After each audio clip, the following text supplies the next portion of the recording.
Evaluation করে যদি দেখা যায় যে কারো পারফরমেন্স আসলে কাঙ্ক্ষিত জায়গায় পৌঁছচ্ছে না কিংবা যেটা আশা করা হচ্ছিল সেটি হচ্ছে না, সেক্ষেত্রে কি মন্ত্রী বদল, প্রতিমন্ত্রী বদল আমরা দেখতে পারি?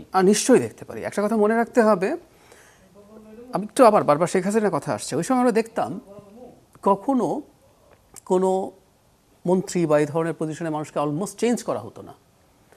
মানে ওই সরকারগুলো একটা পারসেপশন দেখানোর চেষ্টা করতো যে একজন অসীম ক্ষমতাধর নিখুঁত একজন ব্যক্তি আছেন দায়িত্বে, মানে স্বৈরাচারী ব্যবস্থা বা ফ্যাসিবাদ বা মাফিয়াতন্ত্র টিকিয়ে রাখার জন্য একজন বিরাট লিডারকে সামনে আনতে হয়, যিনি প্রবলেম আছে, যিনি নিখুঁত, যিনি সব সমস্যা থেকে সমাধান করবেন, উনি কোনো ভুল করতে পারেন না। কিন্তু গণতান্ত্রিক সরকারগুলো এরকম না, সে রিয়ালাইন করে। ইনফ্যাক্ট ইভ্যালুয়েশনের পর 6 মাস পর যদি দেখা যায় যে কারো খুব গ্রস কোনো সমস্যা আছে, হতে পারে যে আপনি দপ্তর বা মন্ত্রণালয় পুনর্বন্টন হতে পারে, এমনকি পরিবর্তনও হতে পারে, এই জায়গাটা থাকবে।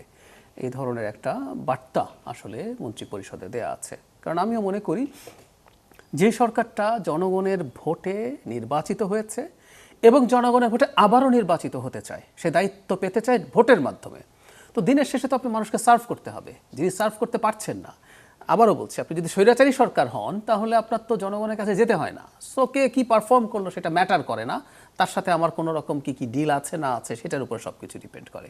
কিন্তু যদি আপনি নিজে চিন্তা করুন, আপনি প্রাইম মিনিস্টার, আপনি আবার নির্বাচিত হতে চান, তাই যদি হয়ে থাকে আপনার কোনো একজন মন্ত্রী পারফর্ম করতে পারছে না, তার জন্য আপনার বদনাম হচ্ছে, মানুষ ক্ষুব্ধ হচ্ছে, এই কারণে আপনি ভোট না পেতে পারেন, তাহলে আপনি এভাবেই চিন্তা করবেন। সেটা হলো গ্রস কথা। আর এমনি আমাদের প্রধানমন্ত্রী সম্পর্কে আমি এটা বলতে জানি যে শুধু ভোটের ভয়ে এটা করছেন তা না, তার আন্তরিক ইচ্ছে আছে তিনি মানুষের জন্য কাজ করবেন। সুতরাং সেটা যিনি ঠিকঠাক মতো, একটা বলছি না যে একটু এদিক সেদিক হলেই হবে, কিন্তু যদি গ্রস কোনো ডেফিসিয়েন্সি থাকে সেটা নিশ্চয়ই তিনি সেভাবে ভাববেন।